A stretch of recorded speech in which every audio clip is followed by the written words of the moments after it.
365 promesas. 365 razones para creer que Dios nunca falla. Las hojas caen, bailan sin control. Mi suspiro rompe el silencio, buscando un rayo de sol. Descubriendo al Dios que cumple lo que dice. Con Wendy Necio Sub.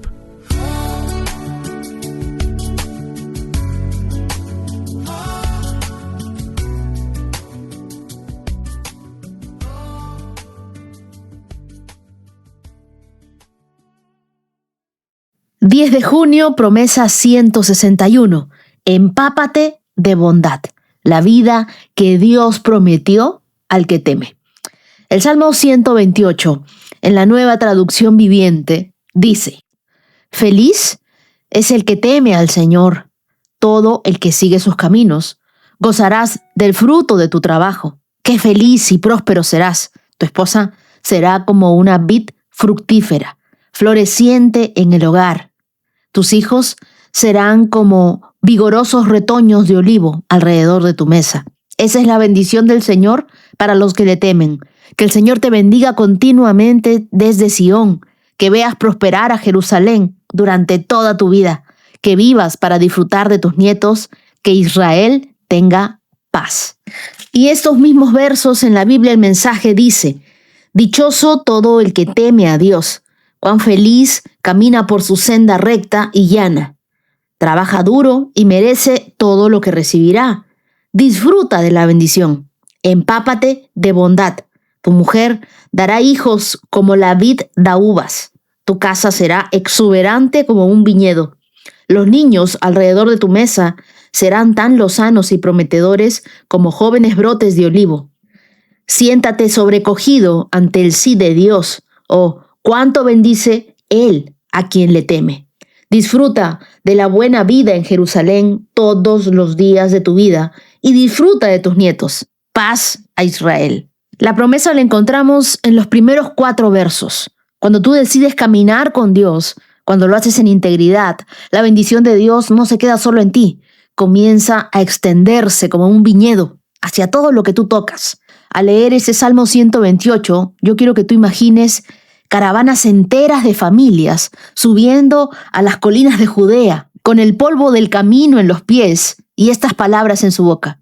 No eran solo canciones de fondo, eran declaraciones de fe en movimiento. Y no sé si te das cuenta, pero este Salmo 128 tiene mucha relación con el Salmo 127 que leímos el día de ayer.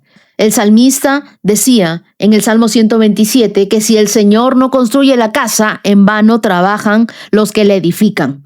Y en el Salmo 128, Dios ya está construyendo. Y lo que vemos es cómo luce una vida cuando Dios es el arquitecto. Primero, Dios construye. Después, Dios bendice.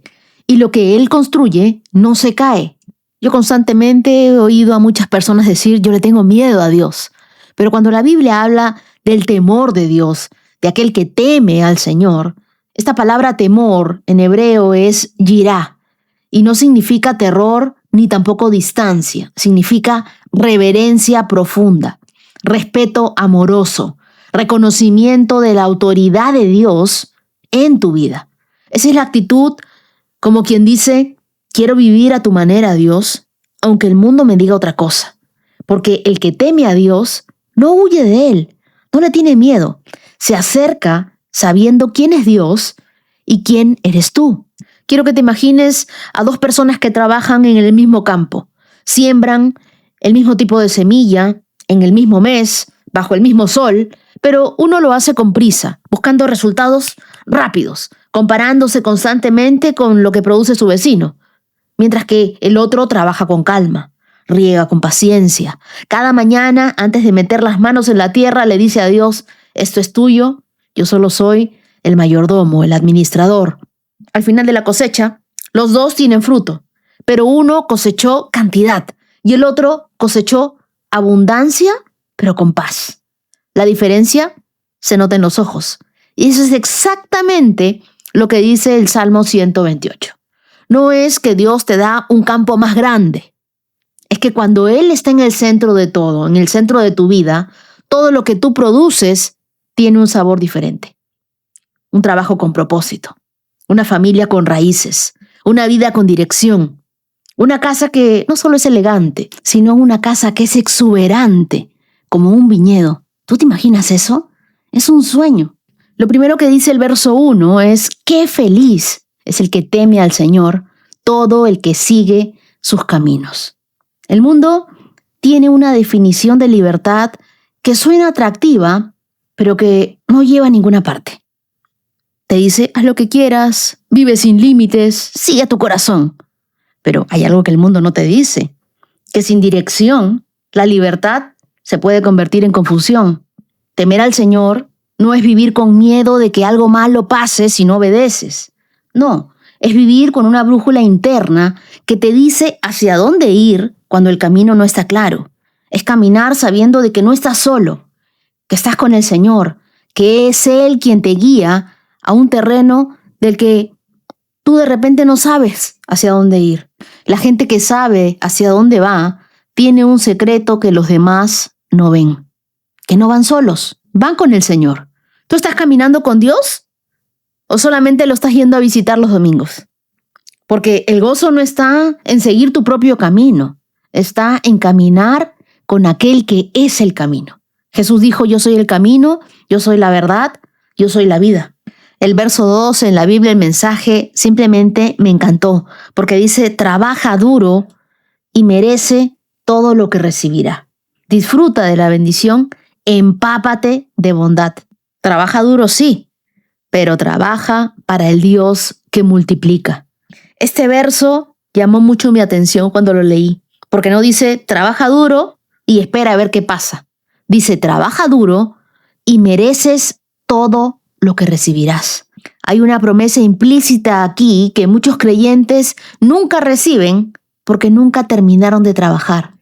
¿Te has dado cuenta? Dios no bendice el ocio, Dios bendice el esfuerzo, cuando ese esfuerzo está fundamentado en Él. Hay personas que trabajan muchísimo, horas, días, años, y aún así sienten que el resultado no alcanza. Y hay quienes trabajan con integridad, trabajan con propósito, trabajan con una misión para Dios, honrando a Dios en cada proceso, y llegan a un punto donde Dios hace en un momento lo que ellos no pudieron hacer en años. Y quiero decirte algo con el corazón en la mano: no trabajes por un sueldo, trabaja como un acto de adoración y deja que Dios se encargue del resto. Trabaja como para Dios. Aquí la clave no es trabajar más, aquí es trabajar diferente, trabajar con excelencia, trabajar con honestidad, sin atajos, porque cuando Dios es tu empleador, la evaluación de desempeño no viene en forma de bonificación, viene en forma de paz, viene en forma de puertas abiertas, viene en forma de un fruto que permanece. Mira, Dios se encarga de pagarte, y eso ha sucedido conmigo una y otra vez. Y luego viene algo que muchos creyentes nunca aprenden. Lo que dice la Biblia es: disfruta la bendición. Disfruta la bendición. ¿Cuántas veces en el año tú disfrutas las bendiciones que Dios tiene reservadas para ti? La Biblia no dice analiza tu bendición. Tampoco dice minimiza tu bendición. Cuando tengas tiempo, disfruta de tu bendición. No. El salmista dice: empápate de la bondad de Dios. Como alguien que se mete al río y deja que el agua lo cubra completamente. Dios quiere que tú aprendas a disfrutar lo que Él construyó para ti. Disfruta el fruto de tu trabajo. Lo siguiente que dice la Biblia, el mensaje en el verso 3, me encanta. Tu casa será exuberante como un viñedo. Hay que prestar atención que el Salmo no dice tu casa estará ordenada, no dice tu casa estará limpia. Dice será exuberante como un viñedo. Piénsalo. Un viñedo no es prolijo, no es controlado, es abundante, es generoso, es lleno de vida que se desborda. Y así es Dios. No tiene un sueño para tu vida con una casa funcional. Él tiene el sueño de una vida que se desborda, una vida en plenitud, un hogar donde entra la gente y siente algo que no sabe nombrar, pero no quiere irse. Siente paz en tu casa. Una vida donde las personas que te rodean, tu familia, tus amigos, tus colegas, se van mejor de cómo llegaron porque ven algo diferente en ti y en tu casa. Una vida bendecida no es una vida sin problemas, es una vida donde Dios está presente en cada problema. La vid en la cultura hebrea era un símbolo de alegría, de abundancia. El olivo era un símbolo de longevidad, de resistencia. Podía vivir cientos de años, sobrevivir sequías y seguir produciendo fruto en temporadas difíciles. Así que cuando el salmista describe a los hijos y lo hace como retoños de olivo alrededor de la mesa, no está hablando solo de descendencia, está hablando de legado, de personas formadas en fe que resistirán lo que venga. La verdadera medida de una vida no es lo que logras, sino lo que dejas detrás de ti. Y Dios siempre piensa en generaciones, no solo en momentos. Me gustó el verso 4 del Salmo 128 en la Biblia, el mensaje que dice: siéntate sobrecogido ante el sí de Dios. Ojo que no te pide que lo entiendas todo, tampoco pide que lo expliques, solo que te sientes sobrecogido ante lo que Él dijo que sí, porque Dios tiene más síes guardados para ti de los que todavía alcanzas a imaginar.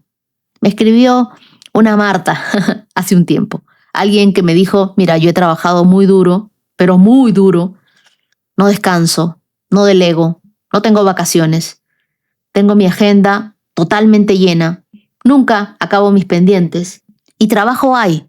Los resultados me siguen, pero la alegría en mí ha desaparecido. No me siento motivada a conseguir. ¿Y cómo puede ser que trabaje tanto y me sienta tan vacía? Yo le pedí sabiduría a Dios y dije: ¿qué le respondo a esta Marta?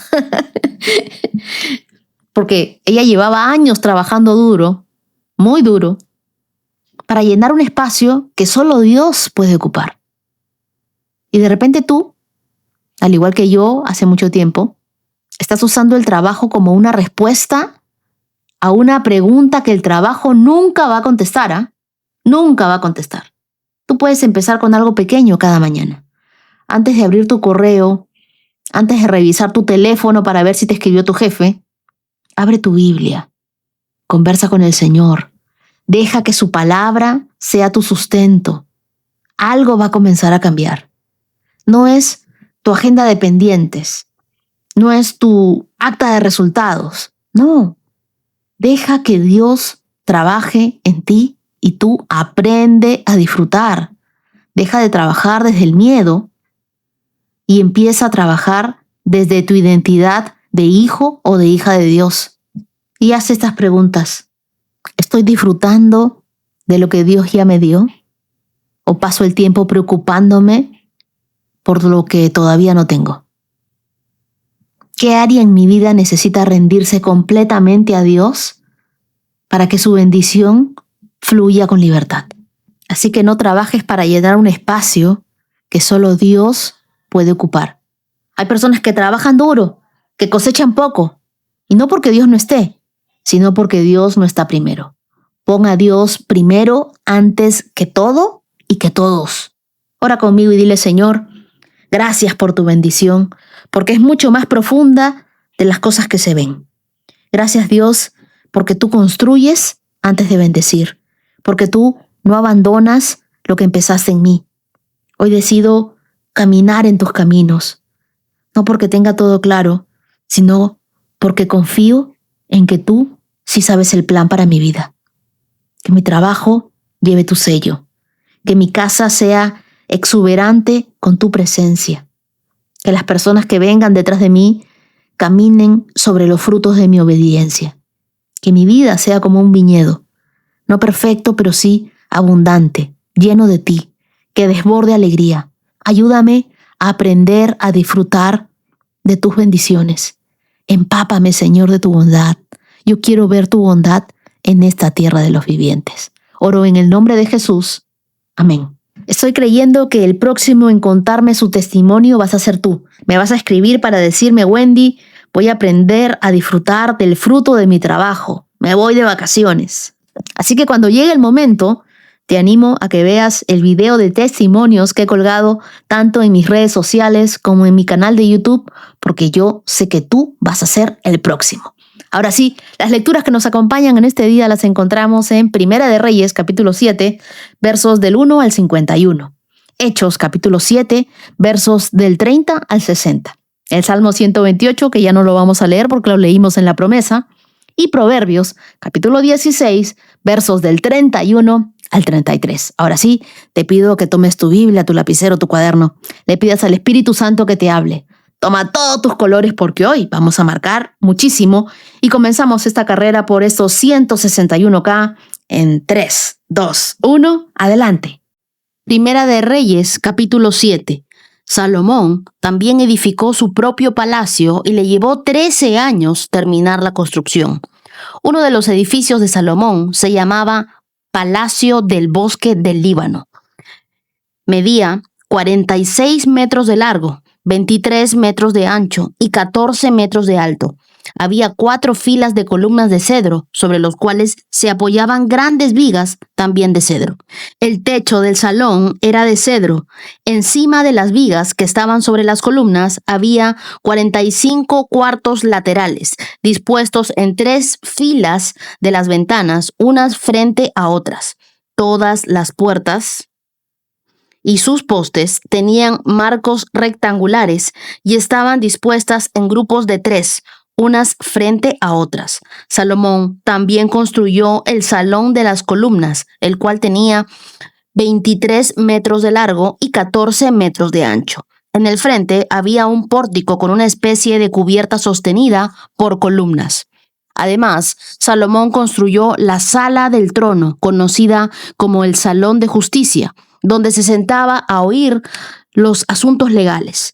El salón estaba recubierto con paneles de cedro desde el piso hasta el techo. Las habitaciones privadas de Salomón rodeaban un patio que estaba detrás de este salón y estaban construidas de la misma forma. También construyó habitaciones privadas del mismo estilo para la hija del faraón con quien se había casado. Desde los cimientos hasta los aleros, todos los edificios estaban hechos con enormes bloques de piedra de primera calidad, cortados con sierra y terminados a las medidas exactas en cada uno de sus lados. Algunos de esos enormes bloques que se usaron para los cimientos tenían una longitud de 4,5 metros y otros de 3,5 metros. Los bloques de piedra de primera calidad que se usaron para las paredes también fueron cortados a medida. Y allí también se utilizaron vigas de cedro. Las paredes del gran atrio se construyeron de tal forma que había una hilera de vigas de cedro por cada 3 hileras de piedra acabada, igual que las paredes del atrio interior del templo del Señor con su antesala. El rey Salomón pidió que un hombre llamado Huram viniera desde Tiro. Este hombre era israelita, solo por parte de su madre, una viuda de la tribu de Neftalí, y su padre había sido un artesano del bronce en Tiro. Huram tenía mucha habilidad y talento para hacer todo tipo de trabajo en bronce y aceptó ir para hacer toda la obra de metal para el rey Salomón. Huram fundió 2 columnas de bronce, cada una tenía 8 metros con 30 centímetros de alto y 5,5 metros de circunferencia. Para la parte superior de las columnas fundió capiteles de bronce, cada uno tenía 2 metros con 30 centímetros de alto. Cada capitel estaba decorado con 7 conjuntos de enrejado y cadenas entrelazadas. También rodeó el enrejado con 2 filas de granadas para decorar los capiteles en la parte superior de las columnas. Los capiteles de las columnas que estaban dentro de la antesala tenían forma de lirios y medían 1 metro con 80 centímetros de alto. Los capiteles sobre las 2 columnas estaban rodeados con 200 granadas ubicadas en 2 filas al lado de la superficie redondeada, junto al enrejado. Huram puso las columnas a la entrada del templo, una hacia el sur y la otra hacia el norte. Al lado del sur la llamó Jaquim, A la del norte, Boaz. Los capiteles de las columnas tenían forma de lirios, así quedó terminado el trabajo de las columnas. Luego, Huram fundió un enorme tazón redondo que medía 4 metros con 70 centímetros de borde a borde, llamado el mar. Tenía 2 metros con 30 centímetros de profundidad y 13 metros con 80 centímetros de circunferencia. Por debajo del borde estaba rodeado por 2 hileras con calabazas decorativas. Había unas 20 calabazas por cada metro de la circunferencia que se había fundido como parte del tazón. El mar estaba colocado sobre una base formada por 12 bueyes de bronce que miraban hacia afuera. 3 miraban hacia el norte, 3 hacia el occidente, 3 hacia el sur y 3 hacia el oriente, y el mar estaba asentado sobre ellos. El grosor del mar era como de unos 8 centímetros. Su borde era acampanado como una copa y se parecía a una flor de nenúfar.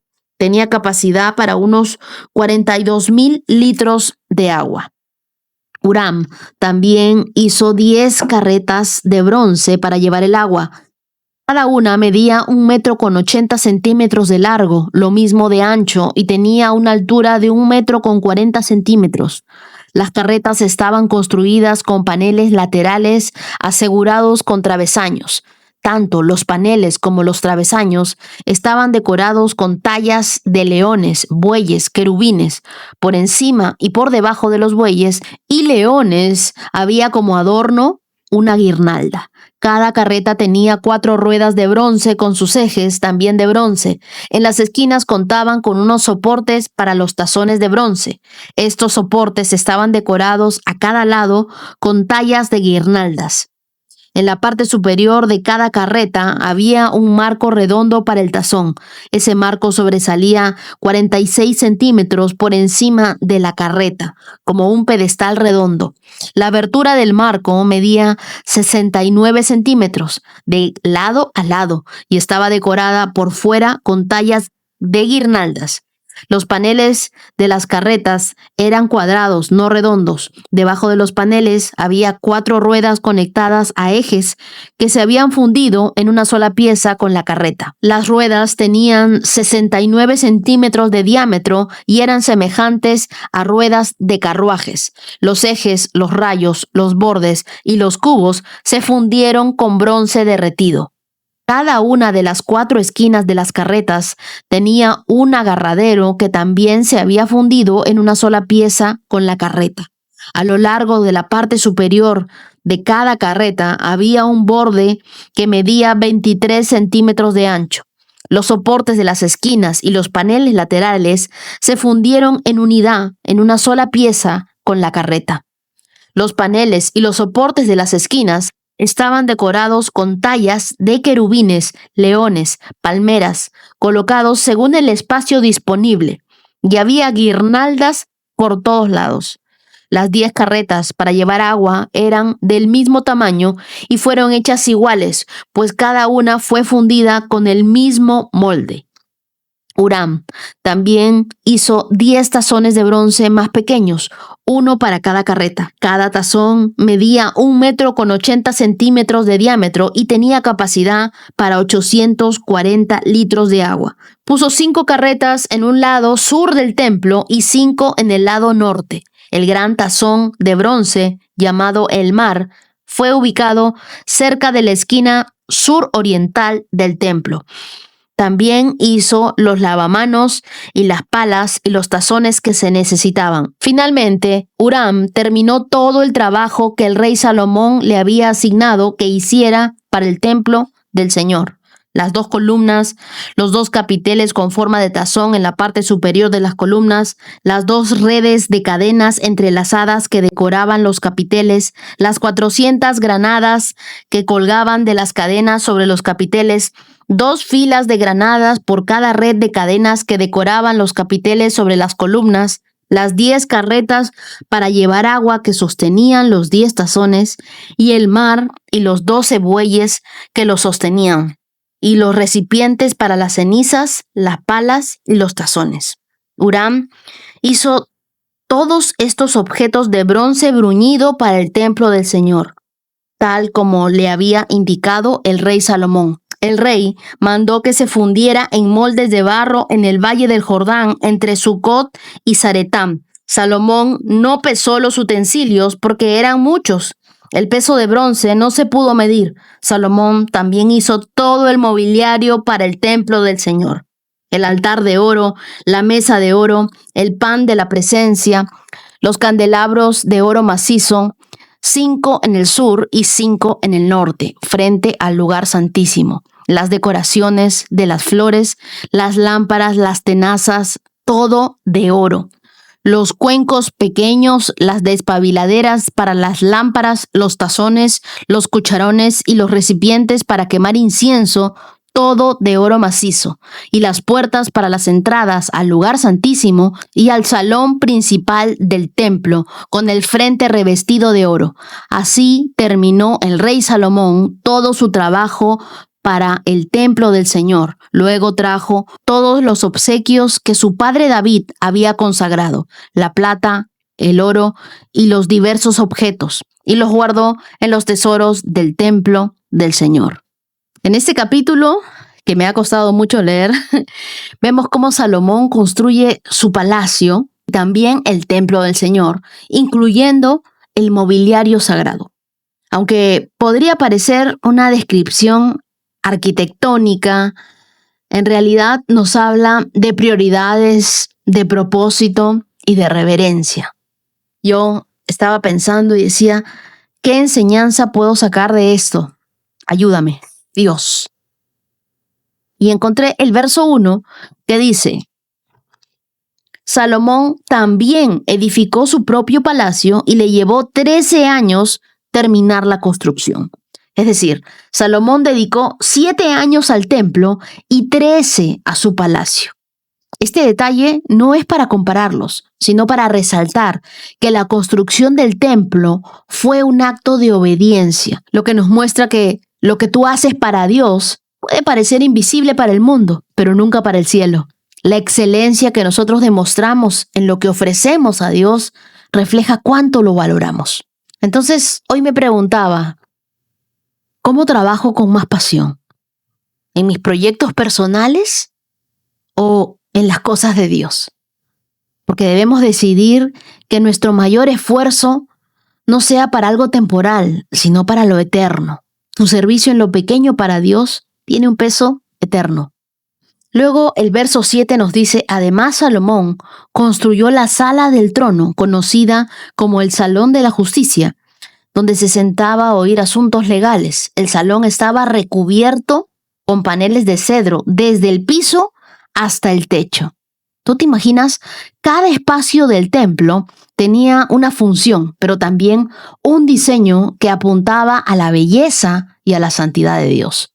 El bronce, el oro y los detalles de las granadas, los lirios, las palmeras y todo lo que hemos visto no eran un lujo vacío, eran símbolos visuales que le daban la gloria a Dios. Cuando nosotros comprendemos para quién hacemos las cosas, dejamos de subestimar los detalles.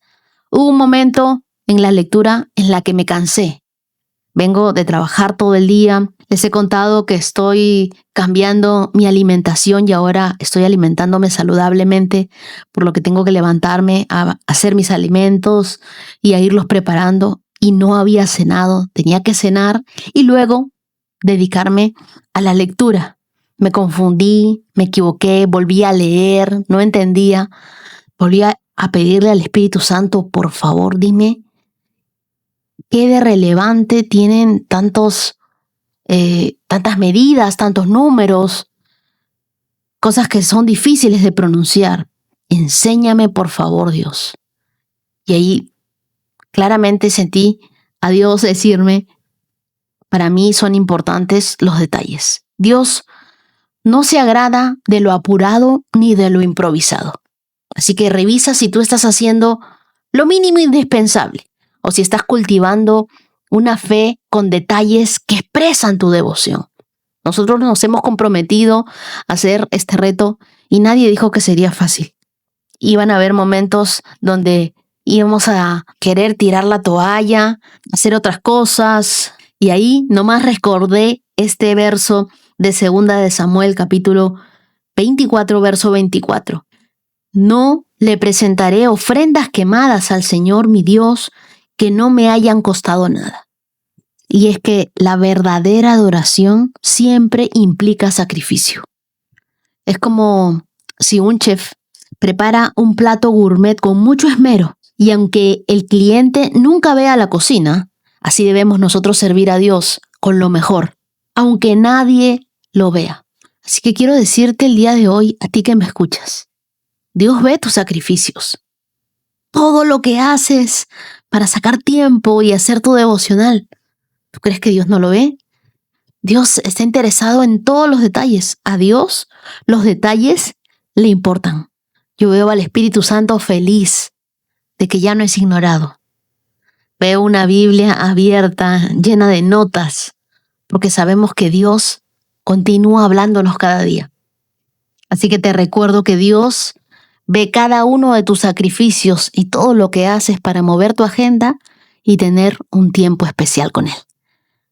Versos del 48 al 50 nos habla de que todo estaba dentro del templo, el altar, la mesa, los candelabros, y todo fue hecho en oro puro. Y aquí el oro no era ostentación, sino símbolo de la santidad y de la gloria divina. La presencia de Dios merecía el mejor ambiente posible, pero el verdadero enfoque no era el oro, sino el Dios que lo llenaría. La excelencia honra a Dios y refleja su carácter. No se trata de hacer un edificio hermoso, sino de hacer un lugar digno del Dios que lo habitaría. Estoy construyendo un espacio interior, mi corazón, digno, para que habite Dios. Hoy mi templo no es de piedra, no es de oro, sino mi cuerpo, mi mente, mi voluntad. Estoy dando mantenimiento diario a este templo. El libro de 1 de Corintios, capítulo 6, versos del 19 al 20, dice: ¿no se dan cuenta de que su cuerpo es el templo del Espíritu Santo? Honren a Dios con su cuerpo. Esta palabra tocó profundamente mi corazón, por eso decidí hacer un cambio. Y he comenzado a alimentarme mejor, a escuchar a mi cuerpo, a dejar hábitos que no me edificaban, a comenzar a hacer ejercicios, para estar cada día más cerca del diseño que Dios tiene para mí. Han pasado días de detox, estoy compartiendo mis avances en mis historias y lo más importante es que tengo presente que cuidar mi salud también es una forma de adoración. No se trata de perfección, sino de intención. Yo quiero honrar a Dios con todo mi ser. Sí, también con mi cuerpo. Así que tu vida, mi vida, es un altar en construcción. El verso 51 de este mismo capítulo 7 de Primera de Reyes nos dice: así terminó el rey Salomón todo su trabajo para el templo del Señor y luego trajo todos los obsequios que su padre David había consagrado. Terminó la construcción, sí, pero comenzaría la adoración. El objetivo no era construir por construir. El templo apuntaba al encuentro con Dios. La meta nunca fue la estructura, la caparazón, sino el que Dios habitara en él. Nosotros no fuimos llamados a levantar grandes imperios, sino altares que adoren a Dios. Por eso, si tus esfuerzos no terminan en más presencia de Dios en tu vida, tal vez estás construyendo para ti y no para Dios. Te animo el día de hoy a revisar tus prioridades. ¿Qué estás edificando primero? ¿Tu casa o la casa de Dios? Examina tus detalles. ¿Hay excelencia en tu servicio a Dios? Eleva tu propósito. ¿Tu vida apunta a reflejar la gloria de Dios? Hechos capítulo 7, versos del 30 al 50. 40 años después, en el desierto, que está cerca del monte Sinaí, un ángel se le apareció a Moisés en la llama de una zarza ardiente. Moisés quedó asombrado al verla, y cuando se estaban acercando para ver mejor, la voz del Señor le dijo: yo soy el Dios de tus antepasados, el Dios de Abraham, de Isaac y de Jacob. Moisés tembló aterrorizado, no se atrevía a mirar. Entonces el Señor le dijo: quítate las sandalias, porque estás pisando tierra santa. Ciertamente he visto la opresión de mi pueblo en Egipto, y he escuchado sus gemidos, y he descendido para rescatarlos. Ahora ve, porque te envío de regreso a Egipto. Así que Dios envió de vuelta al mismo hombre que su pueblo había rechazado anteriormente cuando le preguntaron: ¿quién te puso como gobernante y juez sobre nosotros? Mediante el ángel que se le apareció en la zarza ardiente, Dios envió a Moisés para que fuera gobernante y salvador. Y por medio de muchas maravillas y señales milagrosas, Él los sacó de Egipto, los guió a través del Mar Rojo y por el desierto durante 40 años. Moisés mismo le dijo al pueblo de Israel: Dios les levantará un profeta como yo entre su propio pueblo. Moisés estuvo con nuestros antepasados, la asamblea del pueblo de Dios en el desierto, cuando el ángel le habló en el monte Sinaí, y allí Moisés recibió palabras que dan vida para transmitirlas a nosotros. Sin embargo, nuestros antepasados se negaron a escuchar a Moisés, lo rechazaron y quisieron volver a Egipto. Le dijeron a Aarón: haznos unos dioses que puedan guiarnos, porque no sabemos qué le ha pasado a este Moisés, quien nos sacó de Egipto. De manera que hicieron un ídolo en forma de becerro, le ofrecieron sacrificios y festejaron ese objeto que habían hecho. Entonces Dios se apartó de ellos y los abandonó para que sirvieran a las estrellas del cielo como sus dioses. En el libro de los profetas está escrito: Israel, ¿acaso era a mí a quien traía sacrificios y ofrendas durante esos 40 años en el desierto? ¿No llevabas tus dioses paganos, el santuario de Moloc, la estrella de tu dios Refán y las imágenes que hiciste a fin de rendirles culto? Por lo tanto, te mandaré al destierro, tan lejos como Babilonia. Nuestros antepasados llevaron el tabernáculo con ellos a través del desierto.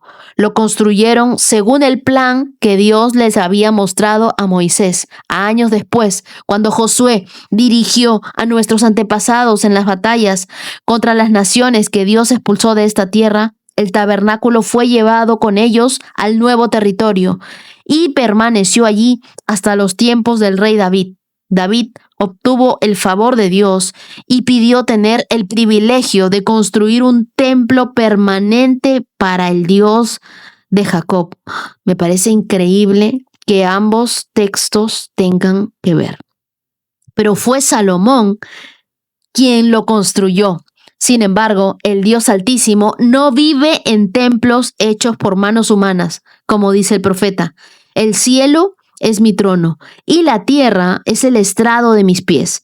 ¿Podrían acaso construirme un templo tan bueno como ese?, pregunta el Señor. ¿Podrían construirme un lugar de descanso así? ¿Acaso no fueron mis manos las que hicieron el cielo y la tierra? Pueblo terco, ustedes son paganos de corazón y sordos a la verdad. ¿Resistirán para siempre al Espíritu Santo? Esto es lo que hicieron sus antepasados, y ustedes también.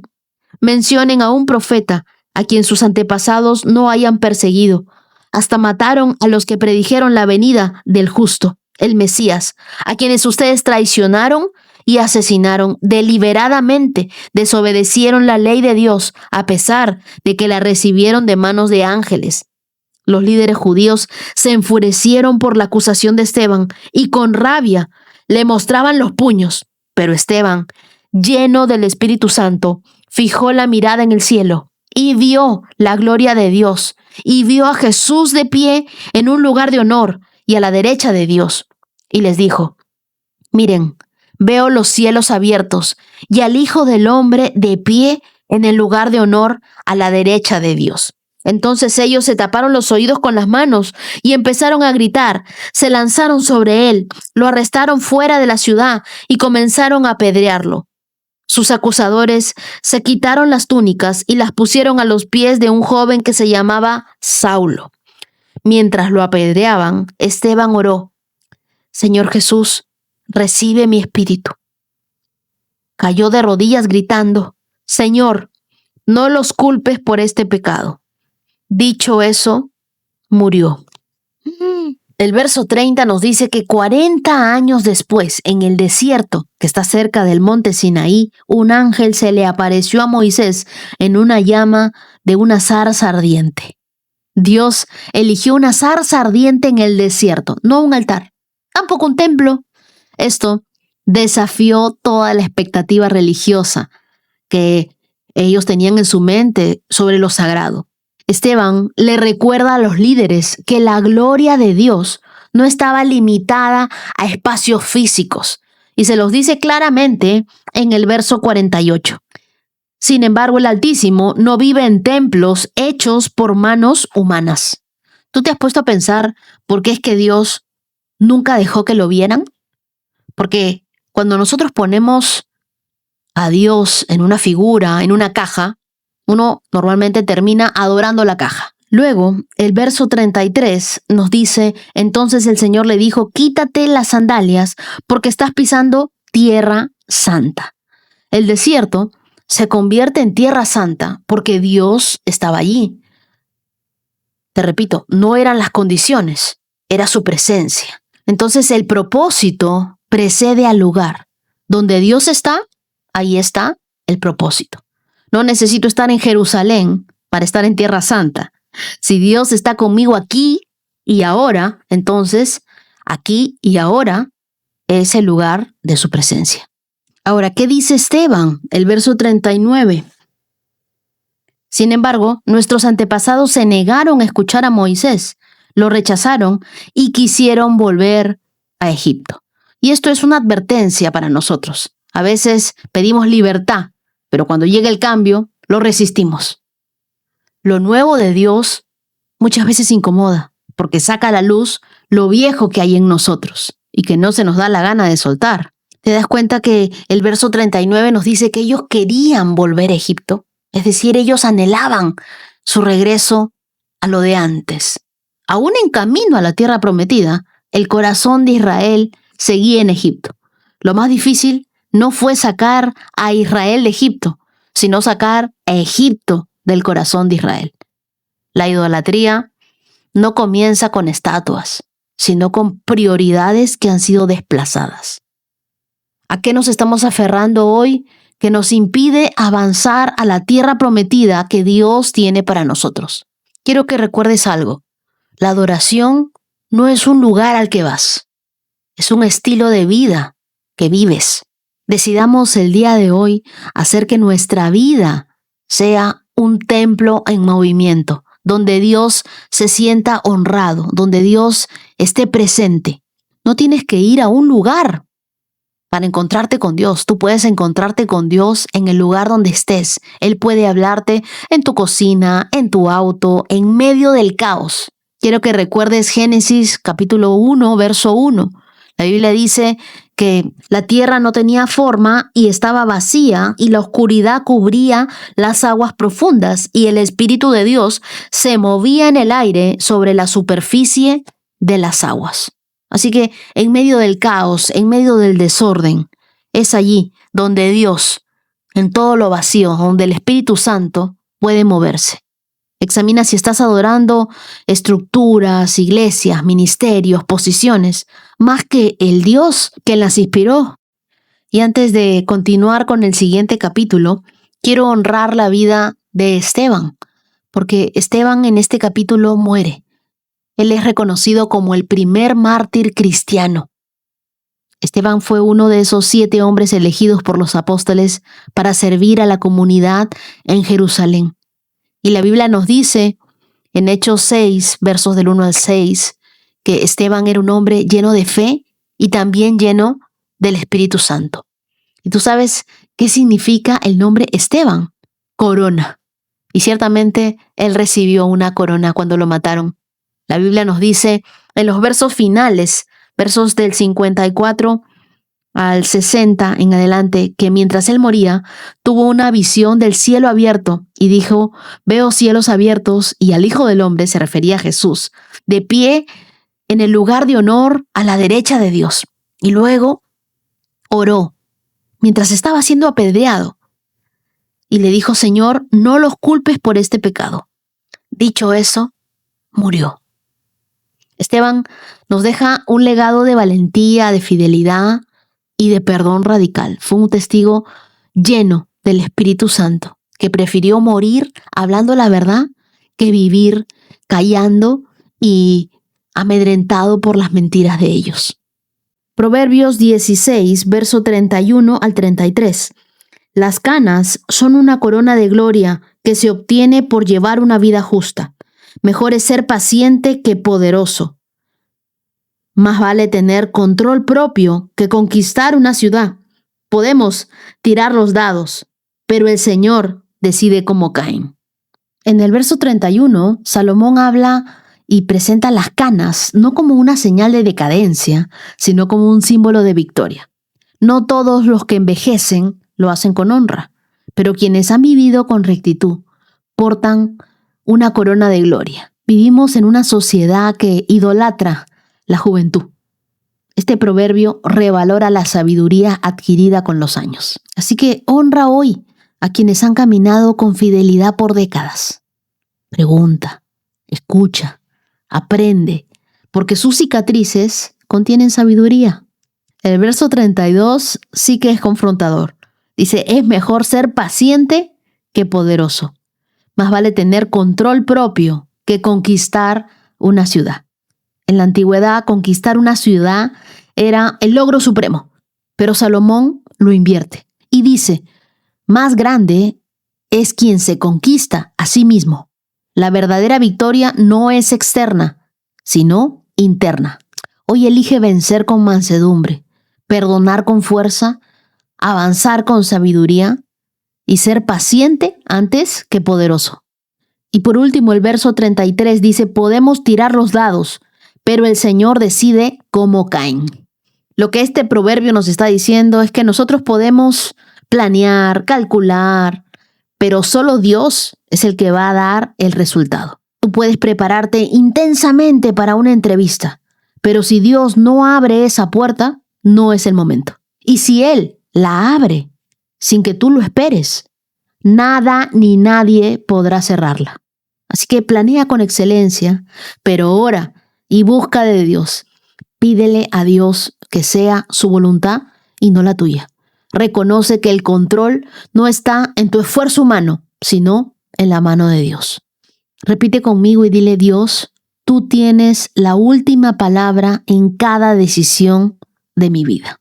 Oremos, Señor, enséñame a valorar la sabiduría que viene con los años, a conquistar mi carácter antes que conquistar logros, que mi fuerza esté en la paciencia y mi victoria en el dominio propio. Dirige cada paso que doy, incluso cuando no entiendo el camino.